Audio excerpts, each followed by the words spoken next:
Karibu sana to the Queen's podcast. Of course, your girl Mwende Macharia, Mambo VP, filming here at Argyle Hotel along Mombasa Road. Yes, the best airport hotel. Nakwambia, in 2024 Kenya Tourism Awards hiyo tulichukua, na ndio maana we are here right at the VIP lounge. Nakwambia, get ready for such an interesting show. Itakuwa noma. Oh my god. Mwanzo hiki kicheko tunaenda kutandika hapa.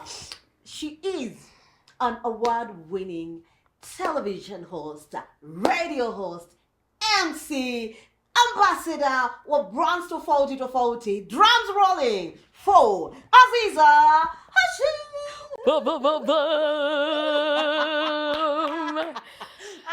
Oh my god. Nasikia nervous. Nasikia nervous. Nasikia niko shy. Nilikuwa natafuta mtu alikuwa anaongelea. I'm like, guy mama yangu. I'm like, good. It is so good to have you. It's good to see you again. Ay, jamani. It's always so amazing. Vizuri sahi. Sauti imefanyika nini? Sauti si ni blend. Mama ya blend jamani. Sasa unaona vile nimekaa demure. Alafu sauti inatoka hapa. Because people do not know. Wakati ambapo tunatangaza kuna mahali sauti itika nitoke. Inatokea kutoka tumboni, like it has to come from. Usiongee kutoka wapi? Yeah, ukiongea kutoka hapa. How are you? I'm doing Good fantastic. To see you. Good to be here. Tunajaribu. Tunajaribu. For the people that are seeing you and they've been wondering, this girl is on the wall. How are you doing? Maisha inakupelekaje 2025? 2025 is amazing. I was so scared 2025 ikianza because 2024 ilipoisha, I ended 2024 on quite a high. Na ukiend vitu on quite a high, unajiuliza sasa next year, what more am I supposed to do? Because the main goal last year ilikuwa kujiintroduce to people, getting to show them that I can actually be good at this thing ambayo nataka kufanya. And then now 2025 is where, okay, now I have tried my best. I have gone above and beyond to prove myself. Now are the jobs going to come? Yes. And right now, naweza sema kiukweli nimeanza kuona matunda. Mpaka nasikia nipo emotional. Cheers to your success. Today we are talking about success. Okay, to our success. Yeah. Hello. Hey jamani, sip. Huyu ni Kim kutoka hapa Argyle Hotel. Unasikia hiyo? Nice. Whatever it is. Pineapple. Hey. Yangu manini ya jamani. Watu wacheze. No. We do not play here at Argyle. Yes. No, you spoke about something. Ambao sidhani kama watu wengi wanafahamu. Kwamba when you have done so well at something, hapo huwa inatia woga. That is so like true. For you 2024 was absolutely amazing. Yeah. Woga ulikuwa unatokea wapi? Did you feel like maybe you're not going to maintain the same clients? Ulikuwa unasikiaje? What was going on there? Maintaining the same momentum. Like, yes, the clients might be there, but am I going to? Unaona ukiwa na kazi back to back, you haven't had time to rest. Because how maisha yangu imekuwa ni chasing after those opportunities. Finally zimefika. Finally you're proving yourself, you're on a roll. How yafika ile level ambayo they're paying you your worth yet, because bado uko wenye kujiprove. So I'm like, nikiwa najiprove, bado itafikia hiyo level ambayo I'll get paid my worth and still be as consistent in getting this job. So woga inaingilia hapo. Yeah. All right.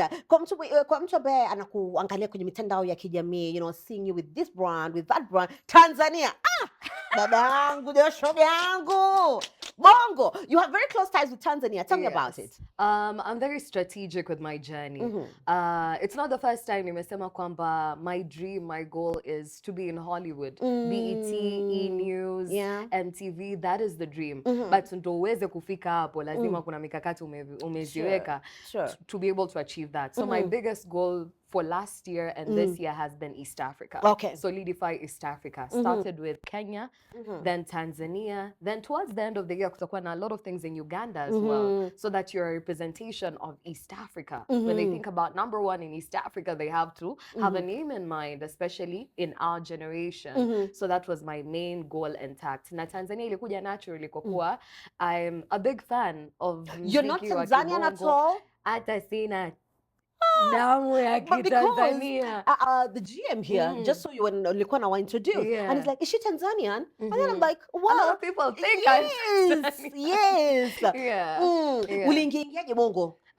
Kujituma mwanzo. Like the first time I went, nilikuwa very intentional. Kwa kuwa nafuatilia sana their entertainment scene, and I feel like wametupita kidogo kwenye showbiz. So I'm like, okay, I need to learn how to do this. Hata ndo nifanye like the after movies, kutafuta security, kuja na mbwembwe yote. It's out of the things umeona wakifanya. They take everything strategically.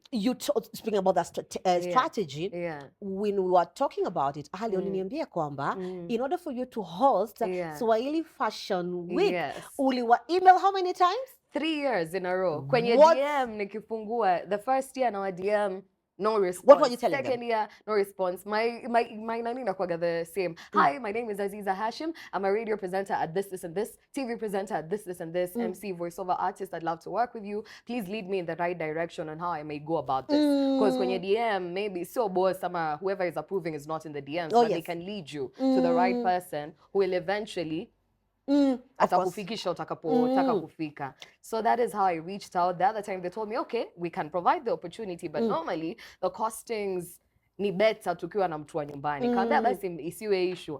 I will pay my own flights, I'll pay my own accommodation, just give me the stage. Really? Let me show you what I can be able to do. Then from there, the next year wakantafuta, wow, can you come back?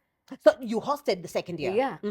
Which was last year. Yes. So they called me back and now gave me the main day. The finale where kulikuwa na kina Lady JD, the other people walking the runway, which was quite a big deal for me. Because kwa watu wengi, you know, first time you try for something, it doesn't work, you give up. Nini wewe kuna kupa motisha. Like this Swahili Fashion Week. What was that motivating factor? I think ukiwa umelelewa ghetto, umelelewa hauna kitu yoyote, mimi sioni haya kuomba kazi. So ukiniambia no, what does it do to me? Have I missed a leg? Have I missed an eye? Bado nipo hivyo hivyo. Mimi nayo na consistency, na kupersist. I will call you.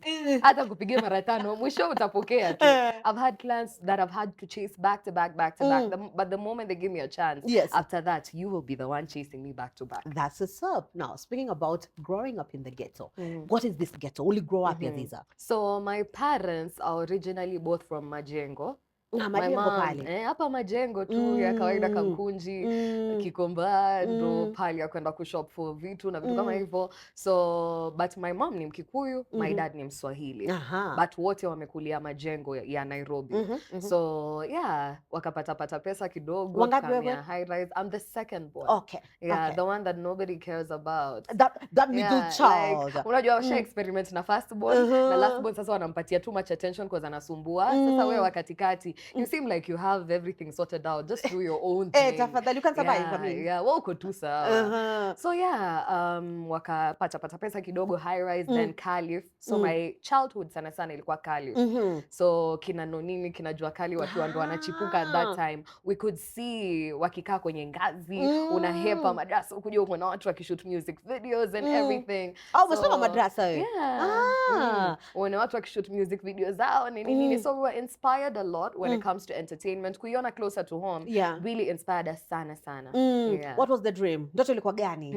Mimi sasa hiyo mimi nilikuwa nataka kuwa daktari. Wacha. I've always been a very smart girl. Really? I was never, entertainment was never in the picture. Lakini nilikuwa kirere sana. Ile watu kwenye debate wewe ndo uko hapo. Wewe sio model United Nations, you're there and what not. Mimi ndo nilikuwa like prefect, head girl, school captain, whatever. So you were always out there, but I was more of an academic. Okay. Even during high school, we've spoken about this before. Of course. Squad Straight A's was supposed to do medicine, but media was a last minute decision. So nimeitwa kufanya medicine. Mimi nataka kufanya aviation, niwe pilot. Mambo yakashindikana because my dad was vying at the time kwenye siasa na nini, na vitu havikuwa vimekaa sawa. It was around 2017. So pesa yote ikaenda kwenye campaign. So hakuna pesa ya kupeleka kwenda aviation. So I was very mad. I didn't know what to do. At that time tayari nilikuwa nishaanza kazi because mimi ni mtu wa I hustle a lot. So tayari niko na job. I was working at Strathmore at the time. So I'm like, okay, sasa I need to quit my job and figure out what I want to do in terms of school. So my mom was like, unajua nini? You've always been someone who loves talking. Yes. So why don't you try journalism? I was like, are you crazy? Watu wa shule wote kila mtu anaenda sijui anasafiri sijui where kwenda kusomea this big courses or the courses that we deem to be big. Watu wanasoma ma engineering, ma medicine, ma actual science, manini. Alafu mimi nawaambia na yako unataka kwenda kusoma journalism. Anybody would think you're crazy, but my mom was like, nenda jaribu tu. If you don't like it, we'll find something kidogo, else. hivi kumbe nyinyi as students huwa mnaona journalism ni ya I swear to God, that's how we're always told. Like really? growing up, ukiwa schooly, it was always work hard, soma vizuri. They used to bring people from Ivy League universities to come and Where did you go mentor to high you and school? coach you. I went to the Kenya High School. Oh, okay, sawa, inaeleweka sasa. Finally. So it was always, you have to be someone big na big. Aungewahi sikia mtu akikwambia ati soma vizuri nenda fanya journalism. So hata ndo useme deep down, I used to admire a lot of journalists. Nilikuwa napenda sana Jeff Koinange, listen to Caroline. Angalia sasa hivi, you work with actually Jeff. You know, that's a funny thing. I know. Because when I was in high school, I actually had a dream about him. And I remember telling my English teacher. And now later on, getting to work with some of your role models who were like, hey, okay. Yes. Yeah. It's actually possible. All right. So umezungumzia growing up in ghetto. Watu wengi wakisikia ghetto wana imagine familia hamjiwezi, familia ambayo ina struggle. For you, how was life at home? Familia yenu ilikuwa ya namna gani? Siwezi sema tume struggle. We were not filthy rich. But my parents walikuwa quite hardworking and made sure that we had the best of everything with what they had. Kwa kuwa wao walilelewa mtaani, majengo. Alafu waka make sure at least tumegraduate to Kali. So hata sisi tuna work hard so that tuna mtoto wa Kiislamu, you know, I mean, not many people actually wanajua kama wewe Muislamu, labda mwezi wa Ramadhani, you know, wakati unajitanda and all that. Growing up, getting into the media, media sisi, maisha yetu ndio haya. Maisha, you know, we dress up the fancy, you know, we are in fancy, you host such a hot celebrity show, you know. Ikwaje, wanakupokeaje kwenye dini, nyumbani, you know, kule ambako umelelewa, how do they look at that? I think my religion is quite personal. I have so much respect for my religion and I wouldn't want to make a stand on it ama kusema ni hivi ama ni hivi. Kwa kuwa it's a perfect religion exactly as it is. Na makosa ya mtu moja isiwe a means for everyone to judge the whole religion based on me. So huyu ni Aziza, as Aziza. Everyone ambaye yuko nyumbani kuna vitu anafahamu. There are things that I'm not proud of, but unfortunately based on the circumstances there are things you have to do, but kuna vitu pia hauvifanyi. So that's as far as I'd want to take it. Ala, kuna story hapo tutarudi baadaye. Alright. Kuna wakati clip yako moja ilikuja ikatembea. Hamunioi. Hamunioi. No, that's an interview I have regretted now. It is that because everywhere you go, kila mtu umepata mtu wa kuoa, so it seems like you're the problem there. But wait a minute, were you intentional with that when you were saying that? I was very honest. Okay. I was very, very honest. Unatamani kuolewa? Kwa sasa natamani pesa, guys. Nataka do. Whether do itakam kwa ndoa wacha ikam, kama do inakuja kwa kazi wacha ikam, venye itakam bora end goal ni do. But the thing is, watu huku nje wana twist perspective. Like kila pahali ukienda nanga content ingine ni ndoa tu. Like ni umeita sana. It's giving pick me energy. I'm not asking you to pick me. God nayo. Yeah. Tena ngoja nikuulize, is there pressure though? Like for example, being a young woman, you are one of the hottest TV hosts right now. Kuna hiyo pressure kwamba watu kila saa ukiketi wanakuuliza mambo hayo? Kifamilia and maybe personal pressure, yes. Okay. Kwa kuwa unajua, as a woman, as a feminine woman, hakuna mtu ambaye atamani to be in love and be loved as independent as you can be. Of course, Mungu ametuumba for companionship. That's why alimletea Adam ndo huyu Hawa kaa naye. So, at the end of the day, kuna hiyo unatamani to come home to somebody, to, you know. But for me, I decided, because based on the industry we're in, there are a lot of things going on. And nikamwa, let me just take a step back. And wait. All right. If the right person comes, well and good. My mom makes fun of the fact that una expect kwani maisha yako ni movie ya Nigeria, the delivery guy who pretended, the prince who pretended to be a delivery guy, ama the billionaire who pretended to be a watchman, no atakuja, because I never leave the house. Okay. Unless you're hosting. I'm not a social person at all. Because I realize you do not drink. Yeah, I don't drink, I don't smoke, I don't take nothing. So you do not go out. What do you do for fun though? I eat. Haven't you been seeing how my body is coming? Wale watu wadogo wadogo embamba embamba. Nasikia na. What's your favorite meal? Mimi nyama choma. Nyama choma na ugali na kachumbari. But since niende Bongo, sana sana siku hizi ni mihogo na mishkaki. Mishkaki. Na ukwaju. Ungependa bwana wa kibongo wewe? Hapana. Upenda bongo wewe. Sasa upenda bongo. I love it there because I have a lot of friends that have become family to me. Like ushona ile, the love that I get there is crazy. Do you feel more loved in Tanzania more than in Kenya? Not really, because hata huku Kenya pia I get the same kind of love. So niseme true, I am honored. Okay. But pia kwenda into a foreign, no, just one thing kupokea love home, but pia kupendwa nje, that's crazy. Unafika kwenye airport unakutana na watu wamekusubiria. You didn't even tell them your flight details.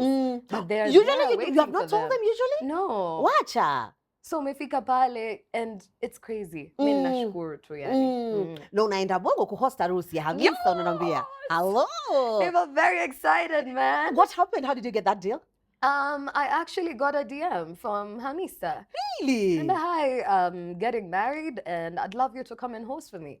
And as someone ambaye nimemfuatilia for quite a while, unajua that you've gone from watching people like kuwafuatilia kwenye mitandao, like hata wewe watching you kukufuatilia kwenye mitandao, and then here we are. So same kind of a situation. I was quite honored.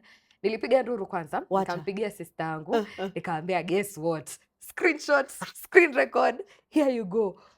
Sasa tutavaa nini? It was pure madness, but I was quite honored, and I honestly can't wait. Like, I know. My outfit is gonna be fire. Yes. Yo, yes. Uko siendi kuangusha, but I did. Sawa. Sini sawa. Sini sawa. Hawajui tu yani zile vitu nimewapangia. Guy, mimi nataka represent utafurahia wallahi billahi. Please, representing that wedding. Which is the biggest gig ambao ushawaifanya na ukaenjoy, you were paid absolutely, you know, insanely. Which one? Ilikuwa nini? Red Bull. Working with Red Bull. By the way, the because I've dancing done thing. big concerts with big artists na vitu kama hivyo, but yenye ilikuwa like a 360 because I remember the previous year mufuatilia sana media personalities na watu wa South Africa. Yeah. So there's a chick that I follow na alikuwa anafanya event ya Red Bull. I remember taking a screenshot. Niko like, guy, okay, I wish pia mimi ningeweza kufanya kitu kai. Then I DM the influencers who are working that year. Na wao wako like, oh, we don't know how to nani. Sijui ni ile vile tu watu wanakuzungusha kwenye industry. Then the next year I get a DM directly from them. Hi, we'd love to work with you. Niliangalia mara kadhaa. Same thing, my sister. Tamima, you will not guess who. You know? And tukaingia kwenye boardroom. Nikaamua acha nimchukue kazini yangu ndo ataserve kama personal assistant. Very important. Yeah. Yule bodyguard wako yuko wapi leo? Sijamuona leo. Leo namweka tu. Hapa ngoja Bongo. Kama tuko Bongo maniga. So yeah, unajua call my sister and everything, tukaingia kwenye boardroom, kufika unaona umeprepare a whole presentation just for you. They've done research about you, and I'm like, at that time I don't think I'm a big deal. No, imposter syndrome. So I'm like, okay, ni mimi, but composure usiwa show hapo unaonesha, lakini deep down na daily. So naona pale amount wameweka pale, I'm like, okay. But sijaipata amount kama hiyo kwenye maisha yangu. What do you mean? You pay people so much money to do that kind of and then the team you get to work with, such a great team. Yeah. They took us to India as well for the global finals. It has been a whole full circle moment. Okay. Yeah. Are they renewing? Do you know that? We've already renewed our contract this year. Go girl. Yeah. Okay. You're talking about the industry. Yeah. Ina maana kwamba, so tunavyozungumzia industry, of course, for you it's media and it's showbiz as well. Yes. Kwa a newcomer, mtu kuna wale watu wanaitwa gatekeepers. Tuhamwe. I never thought it's something I'd ever experienced. Tell me, experience yako kama, you know, newcomer in the showbiz trying to penetrate katika soko na kuja kutoshea, imekuwaje? For me, I'm a happy-go-lucky person. Ile yenye mimi nimekam tu kutafuta do. Mimi ndio nimetoka mtaani, so natafuta tu do nitoke block. So nakuta I will just approach things with a genuine intention. Yeah. But unajikuta in situations whereby people you least expect are the ones going and even kufikia extent ya kuspread false information about you to either clients ama kwa watu wengine, kuharibia either jina ama block from specific opportunities, which has been something yenye I didn't expect, but ndo industry ilivyo. I want you to tell me a bit more kwa sababu ya mtu ambaye mwingine labda anajaribu kuingia kwenye industry alafu anakutana na vitu kama hivyo alafu anakata tamaa. What is the worst ambayo kitu labda kilisema ama kilifanywa na kwa ajili ya kukuzuia wewe nafasi ama fursa? Maybe just tainting your character. Because unapata kiukweli, anyone who knows me on a personal level, unaweza hata ukakeep track of growth yangu. Unajua there's one thing kuona mtu tu utasema huyu ana godfather kwenye industry ama huyu maybe anafanya exchange. Uliambiwa hiyo kwani? So unapata kuna all kinds of information. Unakuja kusikia vitu ambavyo vinasemwa kuhusu mpaka uko like what? Like you'd go through to this extreme length just to make sure mtu asipate. Gigs ziko mingi huku nje. And one day unaweza kuta kuna events ka 5. You can't always host all of them. But at the end of the day kuna ile yenye I'd respect someone mwenye ako like, okay, AZEEZAH ana offer hii na hii. Na mimi na offer hii na hii, which is better. It's just like any brand ya phone nikwambie, okay, sisi ni Samsung, sisi ni Xiaomi. Sisi tunakupatia hii na hao anakupatia hii. Unajua una weigh na ni but hakuna pale umeharibia mtu. Unajiuza tu kisera. That one I would respect. But not at the expense of ati usimpatie huyu kwa sababu unaona alifanya hii na nini na Kuna kitu kimoja ambacho kilisemwa kibaya sana ungependa kuniambia? Ni mingi. I think by now I'm used to. Niambia mimi kama big sister, nipe siri. Walikwambia unajua watch peke yako. Mtu ambaye ana watch anangoja connect the dots. But Ziko. Let's talk about friendships because nimekusikia ukizungumza sana kuhusu your sister and your cousin as well. Do you have any friends in the industry? Yes, I do. I'm quite honored to have good friends in the industry like you. Yes, I know and that. other friends who lead you in the right direction, both in and out of the country. Where mtu atakuona ukifanya kitu na anakujua wewe na atakwambia by that I feel like hapa kuna venye unanani, and I can take constructive criticism. Kuna watu who protect you from different situations. There are people I can call. Hii contract imekuja hivi. What do you think? How should I navigate it? Ama hii ni approach vipi? I've had people who've opened doors for me. I've had people who I can call naenda kwa gig. I'm like, I don't know how to do this kind of an event. What should I do? Mtu atachukua hata time yake. Wape flowers basi watu wale. Tell me like specific people. Wape flowers zao. Siku tunasema give them their flowers while we are here. Wapo wengi sana both men and women. Wako wengi kina Kwambox, kina Amina, kina Mwalimu Rachel. Kwanza Mwalimu Rachel when I was on radio just to keep me on my toes. Like we got into a lot of trouble because of alikuwa amenibeba yani ile kabisa. Kumekuwa na kwa wanaume kina MC Jesse, kina Lotan who is an amazing MC. Yes, he is. So he's the #1 person I call in case of anything. Like I've gotten this corporate. How should I navigate this? How should I go through this and whatnot? Kina the veterans, kina Amani Maranga, who are also quite big in the industry now. Pata experience nyingi. Tuzungumzie gig ambayo ishakutia hofu sana. Umepata kazi, you're like, oh my god, hapa ninaanza wapi jamani? Mbona changamoto sasa? There was an event tulikuwa tunafanya na Lotan. For the longest time ever alikuwa nataka kufanya kazi na Safaricom. It was in my vision board. So now the gig has come. Alafu it was kind of complex kidogo. Yes. Because vitu vilikuwa technical. Alafu I don't have an outfit. Fundi wangu walikuwa wa Tanzania. Amekwama na outfits hajatumana. I don't have any backup outfit. Event is like in 3 hours. So Lotan ndo kaja kunisaidia kwenye event. Nipatie namba ya who I need to call. Let me help you with this. This is the script. Can we go through it together? Na vitu kama hivyo. And eventually out of that event ilifungua milango mingi sana. Sikuamini. Ushona ile favor ya Mungu. Me I know I have messed up. But favor ya Mungu, kila mtu mwingine anaona kitu kingine kizuri kutoka kwako. And I don't understand what they're seeing. Wanaume wanakukatia sana kwenye hii industry. Mambo ya kawaida, I'm a fine bank chick. Hello. Yeah. Hello. Au nikatii kwa una macho bro. Jamani, sawa basi. How is that attention? Kwa sababu dada mrembo, Yeah. you know, you look absolutely fabulous na nini, na uko katika macho ya watu, Yeah. and you're here telling me kwamba, you know, you'd like to take things slow as Yeah. a young woman, kuna mambo yako mwenyewe ungependa kufanya, sijui ni yapi hayo, like, so inakuwaje kudeal na hii attention yote? Ni kujijua kwanza, kwa sababu someone telling you you're beautiful is not a foreign concept. And offering you things, they've not offered you things. They offer, like but cars, Range Rovers. Kiukweli, in exchange for what? You know, you way unaangalia, okay, unataka kunipatia gari, huo mke wako uliomweka kwenye profile na yeye umemnunulia gari gani? Kama unasema wameoa. Kunao hao, kuna wa kila aina. Kuna hao wenye they're just fans and express love every single day. Like kwa siku utapata, I can't even keep count of the DMs zile unazopata. Kwani wewe wataka type gani? Mwisho ndio furahi. I think I'll end up nikijua nitajua. Okay. I know Mungu atanipatia ile wanasemaga sijui mwaita nini ile yenye unaweza kuona that this is now your person. Discernment. Atanipa the spirit of discernment for me to be able to know that this is my person and not block that person out. I don't believe in watu wa kukutana kwa DMs because Would you date away from your religion? No. Okay. Because I don't intend to do media forever. Oh, yeah. Tell me about what you intend to do. Yeah. I intend to be a housewife. That is my dream job. Osho now housewives wa Dubai.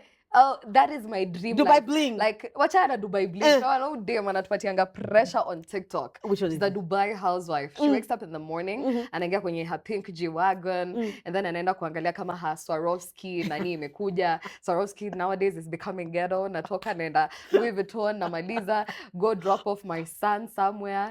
And then now, you know, my husband sent me money to go spend, so I just go spend. I'm just looking for creative ideas to spend money that is not mine. Ngoja nikuulize. Kwa hivyo bidii yote. Kumbe unataka kuwa housewife. Unafikiria na enjoy? Do you think I have an option? Nikosa kufanya bidii tokens zimililie. Nikosa kufanya bidii ndo landlord amenipatia a new lease agreement that is due. You have to pay rent by first of the month. Jamani. Pesa ya rent ya kilelesho inatoka wapi? Wacha. Ai. Housewife is the dream here. Yeah. And I love sijui kupika. Wajua, yani, the only thing I do in that house is just cook, clean, take care of your children, and spend your money. Please come. Maybe hata social media na delete. Please come. You can send. Wacha. Na hii anytime ikija basi. Yeah. Anytime ikija. Yeah. I am not boring. Watu wengi wanasema being a housewife is so boring nini. Bring it, let me show you how to make it interesting. Lakini sasa basi lakini ngoja wajua kitu huja specify. Housewife to what? Wealthy, generous man. Bas. Not strict emphasis on the generous. Yeah. Basi kumbe nimejua unatunanio. Haya. Sasa earlier on you're telling me also the dream pia ni, you know, getting into the international market. Unajiona, you know, in the Hollywood. Yes. Have you started making moves towards that? Nieleze. Yes. Unajua lakini wanasema you don't tell everyone your moves. Okay. Of course tuna watu ambao wako monitor kujua monitoring spirits wanaitwa. So I prefer not to reveal my moves, but mikakati yapo in place. The right people to reach out. Tupo. Mko katika. Mko very. Yeah. All right, girl. So tunang'ang'ana kujiweka in the right rooms. Unajiweka katika kwenye right rooms. Which I love. Unafanya kazi na Kaka Empire. What is the arrangement there? Okay, so Kaka Empire ni kama my agents. The way an agent can look for jobs on your behalf or represent you in specific rooms that you want to be represented. And so far so good. Experience imekuwa nzuri. But I was about to ask you, how do you get these jobs? You know? Most of the jobs mimi wanajitafutia, but pia kuna wanazotafuta. Okay. Because it's not a 360 kind of signing whereby we manage every single thing that you do na nini, but I needed assistance. And King Kaka for me is like a big brother in the industry. I don't know why I didn't give him his flowers. Mumpigia every single time. Unaweza mpigia nikiwa Tanzania at 2 a.m. in the morning. Nimekwama na nalia. So relax first. Let us talk. What do you need to do? We can even pray. So yeah, him being a big brother, alikuwa anaona vitu vingi venye alikuwa napitia in the industry, struggling alone, not having management, not having anything, and they offered to assist. Okay. So we'll help represent you where you want to be represented, but where you feel you can be able to do it on your own, we give you that leeway as well. Okay. Yeah. Kwa watu wengi ambao they do not understand umuhimu wa management, unaweza kuambia kwa nini ni muhimu a brand ama personality akuwe na brand na management? Anyone who takes themselves seriously will put the right steps to make sure that you represent yourself as a brand professionally. Everything you do, the whole 360, how you show up anywhere, how you have certain conversations. Kuna gigs ambazo I would have shortchanged myself. Either unajiandapea ama una nini. They have a vast experience because they've been in the game for quite a long time. Vile watakavyo negotiate ni tofauti. Mimi ni mtoto wa kike. Mtu anaweza nishow kitu ni jam. Like me, I'm not even doing this. The many times I've been there, and you find my manager, they know, will be like, relax. Yeye hata mwambia client kenye wewe umesema kwanza. Ataenda manage nini, he knows exactly or what is right for your brand at that exact moment in time. Then when you calm down, your feelings are nani, let's go back to the drawing board and do what needs to be done. In terms of kuangalia vitu from a PR point of view, managing your finances, which is a big problem that I had, they also assist with that. Okay. You've spoken about, mtoto wa kike, and, I sit in that position myself na kutafuta kazi, na kuwa in these boardrooms, and saa zingine tunapata changamoto, na changamoto yenyewe ni whereby somebody says, okay, fine, you've got the job, but well, now we'll have to meet at this particular hotel, such things. Sexual exploitation. Is this something ambayo umepitia? Surprisingly, no. I think watu wananiogopa. That's why hata wanikati. Sauti. Like, tayari unaona uni wrong number. Mimi nitakujibu venye utanani. Cause mimi na kuapproach na job ni nini hizo nasema bro. Ningekuwa nakudai ningekuwa nimekushow. Lala? Yeah, but but of course, that's how you're represented by men. Because both my managers ni wanaume. So they have already put that barrier. That's ukienda on ground. They're handling whatever it is that happens on ground. I think my friends make fun of me because team yangu yote ni wanaume. From my videographer to my tailor to my stylist mwenye unifanyia nywele to my security to my driver, everyone is a man. Hata mimi na operate kama wanaume. Tusema tutapiga kazi 36 hours, we will piga without feelings in the picture. Mara unajua ungekuwa na wanawake, mara mmekasirikiana, kila mtu ako na mood, ako like So providing that barrier even to a client anajua hapa wrong number. Now, besides, my skills already speak for themselves. So you choose whether you want the best or you want to fumble the best. Asante. Yeah. Sauti, let's talk about your voice. I'm on Twitter most of the times, and especially when you're hosting kwenye TV. Kuna comments tu zitapita pale, zingine za kuikejeli sauti yako. How did you finally, because of course sauti yako umekuwa nayo tangu ukiwa mdogo, umewezaje kuiona na kublock hizi sauti voices nyingi za kejeli kingi kuhusiana na sauti yako? I've come a long way, by the way. I never, ever, ever, ever liked my voice growing up because when you kadogo kwanza, first of all, you don't sound feminine. No, kuna your girl group when all of them ni Waswahili. Mwenyewe uko majengo uko kali. Alafu huwa unazungumza. I'm a very quiet person, but the moment I speak, like Buddha, uni brother nani. So it hasn't always been, ilikuwa one thing I hated about myself, and nilikuwa natamani sana ku-imitate ile sauti ya kike. I remember, I've spoken about this before, my aunt akiniambia, wewe ongea tu na hiyo base yako. Na ilikuwa inaniuma, I'm like, mimi sina base, sijui nini unasema, mimi sina base, so usikii naweza ongea kaa dem nikijaribu. Yeah, so with time after, nikianza ku-audition, kwanza nilikuwa na audition na hiyo sauti ya kuna nini, nikimaliza ku-record. Niko na recording zangu za sijui Capital One, sijui what. Hi guys, so my name is ukitoka hapo koi. Ni wakati gani ama in what ulifahamu lini sasa? Oh my God, my voice is so special. This is the golden voice. Surprisingly, growing up, I never knew. Nobody ever haikuwa inawau mtu yoyote. Nilikuwa natumia tu kama prefect kuambia watu clear the corridor form ones because hawakuoni wewe ni kafupi and you want them to respect you. So the moment I've spoken amuoni mwenye amebonga but kila mtu amedisperse because after that ni pano. So when I was in Hebrew, I think I joined nilikuwa nimejoin 2 weeks tu peke yake. We were doing a show yenye ilikuwa na 8 hosts. Yeah. So kwenye hiyo show watu walikuwa wanafanya screen test sasa ya news. So boss akasema let this girl try kufanya screen test ya news. Mimi sijawahi kuona hata teleprompter. University of Nairobi si tu record na simu. Tafadhali. Kwenda kufanya project hamna teleprompter, hamna ukwaju wake, hamna cha autocue wala kitu chochote. So nimeona autocue pale na ambao wewe soma tu maneno ambayo yako pale.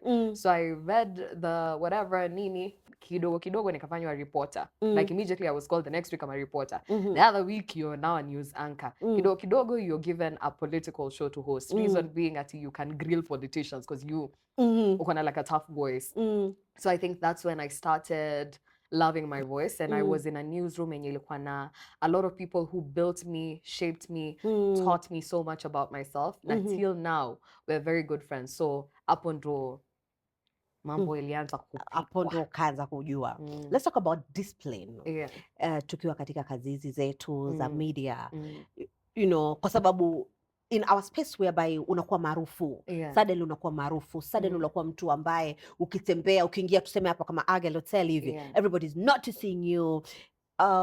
Discipline kwako wewe inamaanishaje ama imekuwa na mchango gani in growing your career or your brand?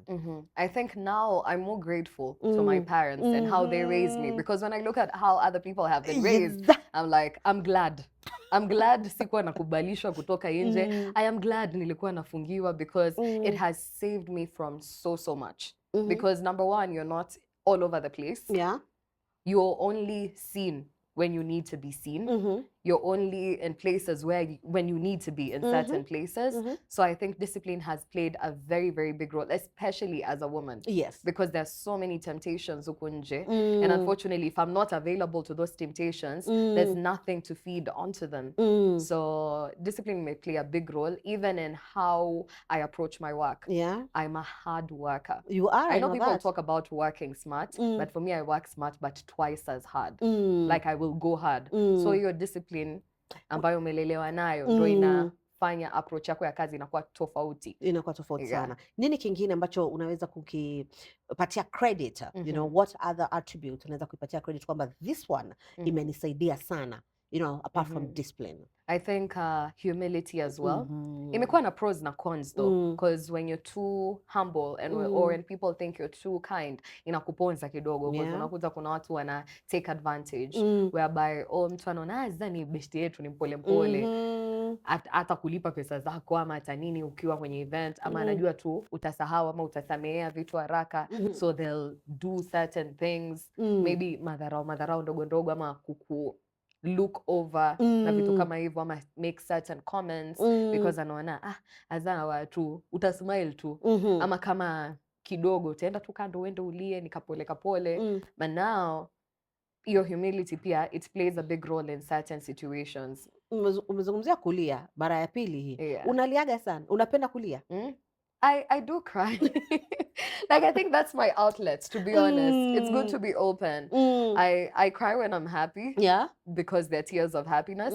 But I also cry when I'm sad and when things don't work out. And when, you know, unfortunate things also happen. And when you're hurt. Okay. What makes you hurt? People, mostly.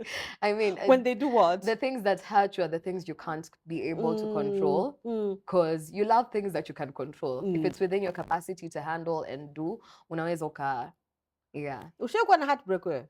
Mingi. Wacha. Kwani msikizangi radio? Nafungaga roho.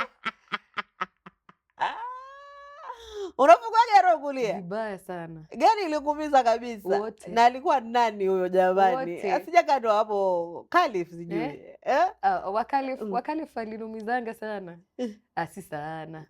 Kuna moja hapo juzi hapo.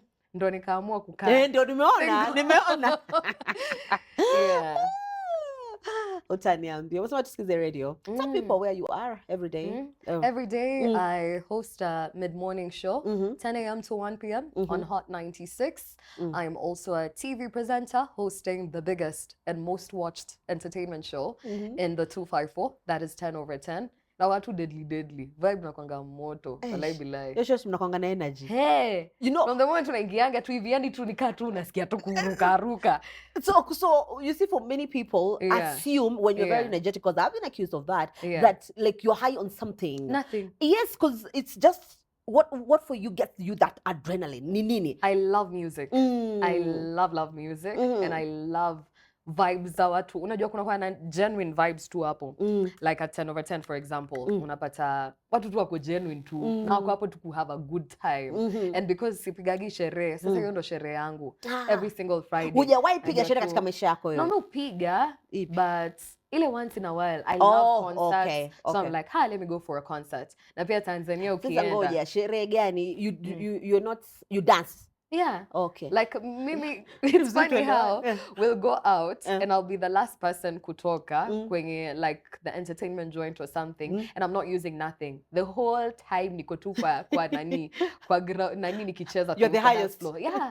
Because I remember in Tanzania the last time tulikuwepo, I think we went to 12:45 by Boss Sniper Montana. Tulikaa huko mpaka saa 12 asubuhi. Alafu mkienda wavuvi pia Hello Jua mpaka 12 noon. High on just food and Red Bull peke yake. Hata Red Bull moja the whole night. Jamani, bakia hapo, bakia kwa hiyo side. So, Aziza ambaye tunamuona sai, nikikupatia miaka 5 tutaona Aziza gani? Aza ameacha media mwelewa ni bia mtu tajiri. Afu watoto wangapi umeniambia? Watoto wangapi? 2 tu. 2? Yeah. Really too. See, when you don't want a fine looking housewife, body is amesema kupata watoto. No, si sasa nisipate watoto wengi. Like nataka tu 1 2 ni more space na miaka 2 tu. Yeah. Alafu sasa housewife all the way. Yeah, but on the real though, sasa hiyo ni for PR perspective. Juu mnasema sina content ingine, sasa lazima niwapate content mnataka. Hakuna, hiyo ndio unataka. Hiyo out of the heart, the mouth speakers. That's what the Bible says. Out of the heart. Nataka kuachana nayo. Tushakuchokesha. Jamani. Nishindange nalia kila siku kwa ambulance. Hapana. Jamani. May you receive, you are billionaire.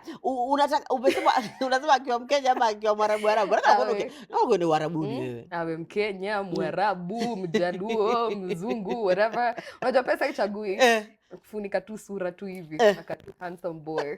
So ni sawa. Huko unaenda kwa Hamisa sasa basi tu fine. Sasa lakini wacha niwaambie sasa serious sio ya ukweli. No, si ati ningi too deep. It's not that. Umeniona vile nimekuja. I'm like, this is it. As if I am launching someone. I'm not launching nothing. But on the real though, I see myself as, you know, the biggest media personality to come out of Africa, representing in Hollywood, hosting the BET red carpet flawlessly, because the BET red carpet is where the actual journalism happens. When your main event, waga wanapatia rappers to host, yes. So the BET red carpet, having my own show on E-News, because that is my dream, traveling the world, you know, just having your show yenye nimeweka kwa akili hiyo sasa nikiwa represent to Videdly, a DJ playing at Wireless Festival, playing at Coachella, playing at all the biggest events where I means to share attend. Mimi huyo na Chris Brown ni mabeshte tunapigiana tu kama you know. Yeah, like nikiuliza who are your acquaintances? Nasema, we talked with Breezy the other day. We were with Kendrick Lamar, calling Drake and asking him why he's not like us. Yeah, like that's the dream. That's the miaka mitano ijayo. Miaka mitano tukiwa kwenye campaign zijazo. Do you vote? Yes, I do. You did vote last time? Yes, I did. So unafikiri sasa hivi nini kikifanywa Kenya kitasaidia sana, especially in the next election? Tukibadilisha kila kitu from top to bottom. Bottom up. Change. If you get it, you get it. Yeah. If you don't get it? Forget about it. Perish. Do not quote me anywhere. Mimi hakuna kitu nimesema, but you know, at the end of the day, I believe that we are the generation to make change. Yeah. We read the fine prints. That's one thing they don't understand. Unajua kuna kitu mbaya kama kupeleka mtu shule alafu unadhani hajasoma. Alisoma, so ulimpeleka skuli asome. That is why we want change. That is why we're not willing to wait. And that is why we want our parents as well not to make the same mistakes.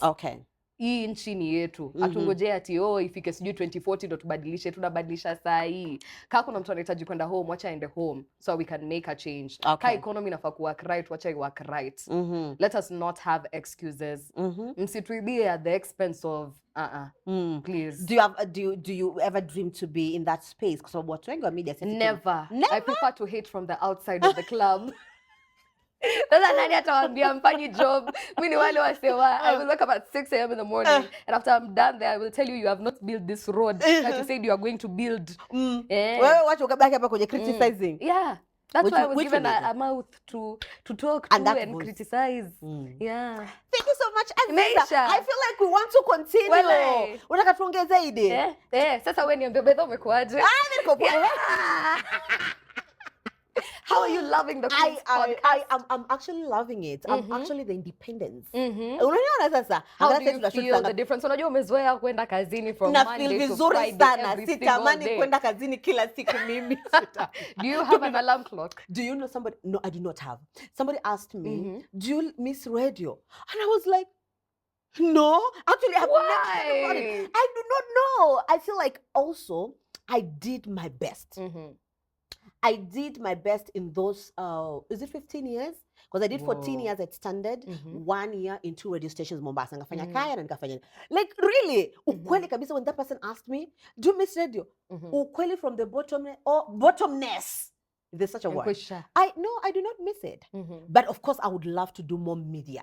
Say, just doing very different things. Not necessarily what I was doing. Because, and that's the thing, and I'm so sure this you will experience over time. When you learn how to give your best into everything that you do, unakata ile kiu. So that when you get another challenge, now it's about that space.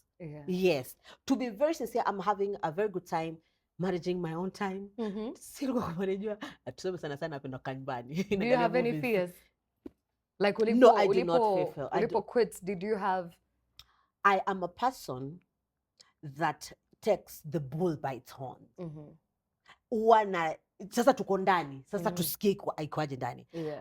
I don't remember experiencing any fears really. I just know tutaweza. Sijui aje, I don't know how. I may not have even the right mapping, but I just know inawezekana tumechukua hii. That's how I look at life and and live life. Yeah, wanasema a good dancer knows when to leave the stage, but it takes a while before you decide when is the right time to leave. Ni lini uli decide kuondoka? Mwaka juzi. So it took you a whole year. 2023, yeah, that's when I discovered I had done quite. Hata ni 2022 wewe. For real? Yeah, because I remember I started thinking away from maisha. I think in 2022. Alafu kukawa kuna mambo fulani mazuri tu bado yanaendelea.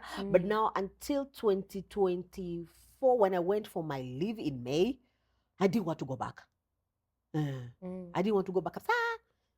And Emma, who hosted me in this channel a couple of some time ago, akanibembeleza nikarudi. Then of course in 2 months I was out again. So you will always know. You will always know. When that's said and done. Yes. Umesikia. Wameambia niulize swali moja. Unakuuliza maswali 100. Wameambia nitafute podcast yangu nite watu wangu wa kamera ndo niulize. Thank you so much, AZEEZAH. I'm really proud of you, and I make sure I tell you this every time I meet you. Because for me, I love hardworking women, and not just hardworking. I love hardworking people. I love when you go there. Sasa nishaanza kuwa mentor sasa. Na unajua mimi ni mentor yako by force. I'm mentoring you, mentee. Upo. So I'm very proud of you. All the best. Go kill it in Hamisa's wedding. Thank you. Ukipata mkodevu huko kuja naye huko billionaire. Thank you so much. This is the Queen's Podcast, and thank you so much. Of course, I'm broadcasting on Mwende Macharia TV. Subscribe tafadhali. Subscribe. Follow me on all social media pages, which is Facebook as Mwende Macharia, Instagram, Twitter, and TikTok. It's Mwende Macharia. AZEEZAH, take it away. Tuambie wakufollow wapi kila mahali. Idris lazima Inaitwa nimalize. mocktail, please, excuse me. Inaitwa mocktail. Unifollow kwa account yangu. Unifollow kwa account yangu, at AZEEZAH_H. That's AZEEZAH_H. Follow, like, subscribe, thumbs up, comment, do what you need to do. But anyway, thank you so much for the love, for the support. Nawapenda mpaka nawapenda. Yani nawapenda nyinyi ndo maana sipendi wanaume. Like nyinyi napenda wallahi. Wewe mwenye uko hapo ni wewe napenda. Cheers. Woi, Jehova na hata hajakunywa. Cheers. Bye bye. Thank you, Agel, for having us.